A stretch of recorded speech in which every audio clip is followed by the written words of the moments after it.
Ladies and gentlemen, welcome back to another video with Swaggle. And in this video, we need to talk about the grading gap. And by grading gap, I mean grading value gap, which is to say the difference between the value of a graded comic book compared to its raw comic book counterpart. And so in this video, I wanted to talk about this difference that we are seeing across some keys out there in the marketplace. And using comicspriceguide.com, pick out 5 different key comic books that actually shows a significant disparity. And using this data, using this information, inform ourselves on our comic book collecting journey. Perhaps you're somebody out there that wants to buy a raw comic book and maybe gain some equity if you decide to grade it. Or perhaps you're somebody out there that wants to have this comic book in your collection. And this video should inform you that if you do want one of these keys, maybe it would behoove you to get the raw version and not the graded version, which effectively is selling at a massive difference in their prices. But of course, before I get into the video, if you guys could like, comment, subscribe, I would appreciate it. Help support the channel, do those things.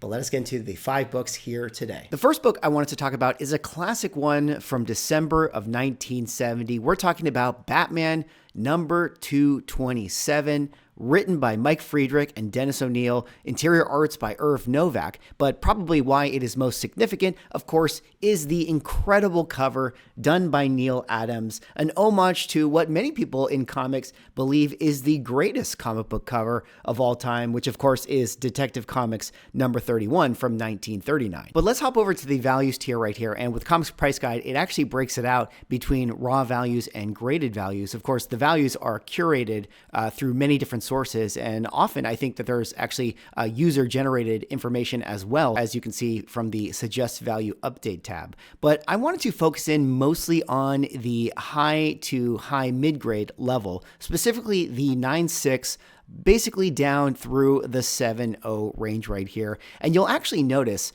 between the raw graded prices on the left side and the graded prices on the right side, instantly you'll see a large gap between the two, where if you go down to the 7.0 range, 7.0 is typically selling around that $600 level, maybe a 7.5 going for $630. And what do we see the graded prices going for? Well, often you see this being a 4-figure book at the $1,000 range and the $1,100 range. And that's really one of the things that I find so interesting with a key like this is there's so much equity on the table. If you're able to find a well-priced raw comic, you have a lot of room to get this book graded on. Or similarly, if you just are somebody who wants to collect the book and 7.0 is your jam, I mean, you're probably better off looking for those raw copies that, often go on sale at auction and kind of slip through the cracks. And this is something that is fairly consistent with all of the high grades of this book, where you see 8.0 raw copies selling for around the $700 level and graded copies of the 8.0 going for as high as $1,600. So, double the price right there. 9.0s $930, and then selling 9.0s is $2,640.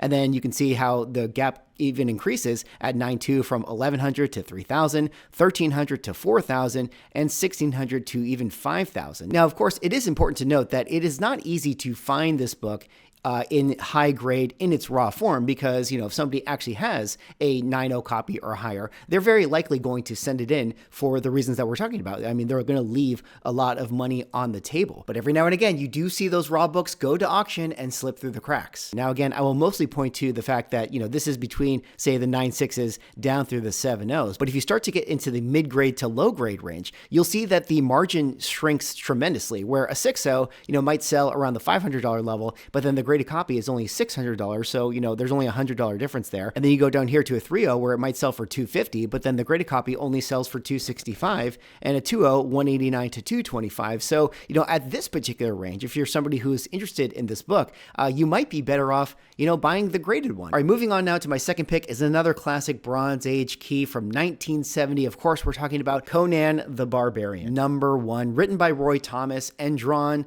by Barry Windsor Smith. Now, this is another book, as you go over to the value range here and you look at the grading gap with this one, that if you pay attention to sort of the highish to high mid-grade, where if we say anywhere between, the 9.0s to around the 8.0s, you will also start to notice a large gap in the disparity between the raw comic sales and the graded comic sales. Here at the 8.0 range, you have a $435 average sale for the raw book and a $580 average sale for the graded comic counterpart. That's actually a pretty good margin edition that gives you a little bit of wiggle room if you're somebody out there looking for those raw copies. 8.5s here, 475 to 590. 9.0s, it really starts to pull ahead. 525 raw sales here, but $770 graded sales. And then at the 9.2 and 9.4 range, you might be able to find sales at the $500 level, maybe $600, maybe $700 level. But you'll notice that this book automatically becomes a four-figure book once it is in the slab. Now, I know what you're thinking. It's not that easy to find raw comics that are listed at 9.4s and actual 9.4s at the $600 range. But if you're somebody out there who is diligent and you pay attention and you know how to grade, you might be able to find them. And Conan the Barbarian, just as a key, is probably one of those ones that kind of, people forget from time to time. Now, much like the Batman book, this is one where the prices, once you get to the 6.0 range, really start to even out to where, effectively you're paying the same price for the graded comic book as you are the raw comic book. So that could be, interesting information to inform your purchasing decisions for this great book right here. All right, moving on to the next book on my list, we have another DC Bronze Age key right here. Of course, we're talking about House of Secrets number 92 from 1971, written by Len Wein and drawn by Bernie Wrightson. Of course, the first appearance of Alex Olsen as Swamp Thing. Everybody loves Swamp Thing. Everybody loves DC Bronze Age horror, and the prices for this book definitely demonstrate that. But there are still some windows where you might be able to find some decent opportunity, specifically for this book when you go to the top of the census and also, funny enough, the bottom of the census as well. Well, let's start with the top one right here. 9.8s, of course, we just had recent sales for CGC and CBCS ones, having a little bit of a big difference there. Some of the CGC ones were going at that $90,000 level. Some of the CBCS took a haircut at the $57,000 level. But if you're lucky enough to ever find this book in high grade, which I know is a very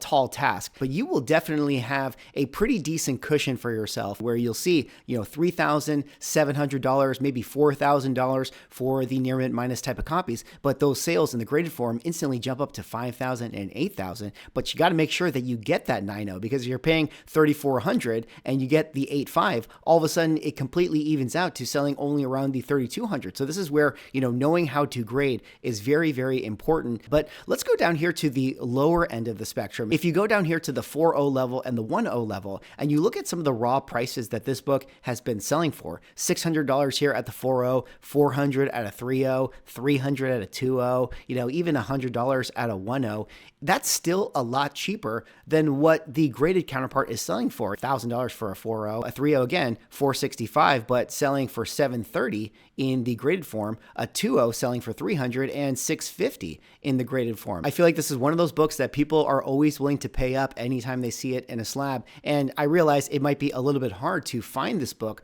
raw because a lot of people want to get it graded to, take advantage of some of those prices. But again, if you can find the near mints or you can find the low grades, you might have some opportunity there, which is not like what you see all throughout the middle of this, where the 8.0s, 7.0s, 6.0s, and 5.0s are pretty much selling around the same price, whether they be raw or they be graded. All right, next up on my top 5 list for grading gap books, we have a Copper Age good one right here. Of course, we're talking about Batman, The Dark Knight Returns, number 1 from 1986, written and drawn by Frank Miller. In many ways regarded as one of the best Batman stories ever written, which is why so many people want to have it in their collection and are willing to pay a premium for the graded version here at the high grade, which to the point of this video means you might have some opportunity here in the raw form. So let's take a look here at the 9.8s to 9.0 range, where typically you see this book being sold anywhere from around $90 to maybe $150 on the near mint side of it. So, tends to be a 3-figure book,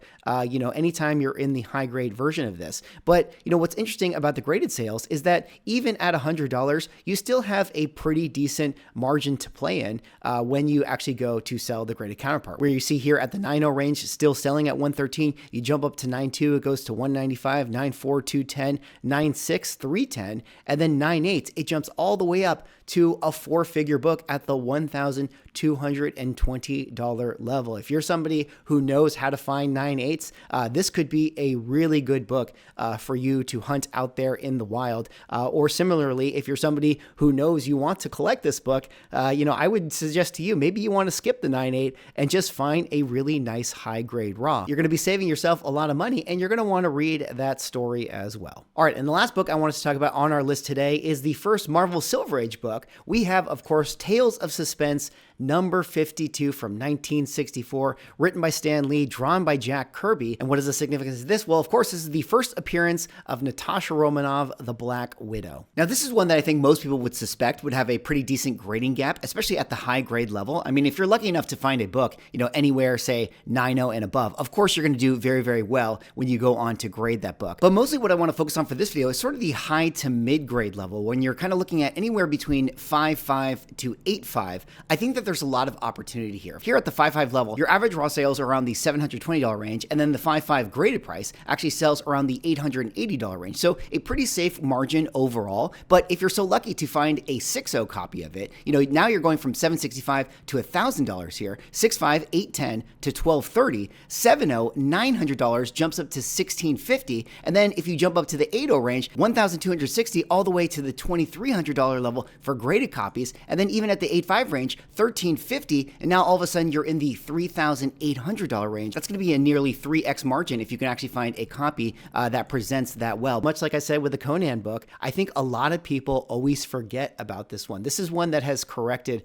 quite significantly ever since we got the Black Widow film, and the demand has really tapered off, allowing for a lot of people to sneakily pick up, those auctions, those raw comic sales, those ones that fly under the radar. They're able to land themselves a really great book at discount with, in my opinion, still one of the great Marvel Silver Age covers. And you have to think that Scarlett Johansson is going to make a return to the MCU, maybe in Secret Wars at some point in the future. Well, that is all I have for this video. Those were 5 key comic books that I noticed a large grading gap between the values of their graded comic books and their raw comic book counterparts. I hope this information was interesting and helpful to you guys. There are keys out there that for whatever reason, depending on the grade, depending on the book, have a large disparity. And it is really, really helpful and informative to see the differences in the values for what they command on the secondary market. In some instances, it actually may behoove you to just buy the graded version because you're skipping all the pressing and cleaning fees, you're skipping all the graded fees, and you actually know the quality of the book that you're picking up for yourself. And then in other instances, you're better off buying the raw form because it sells for so much less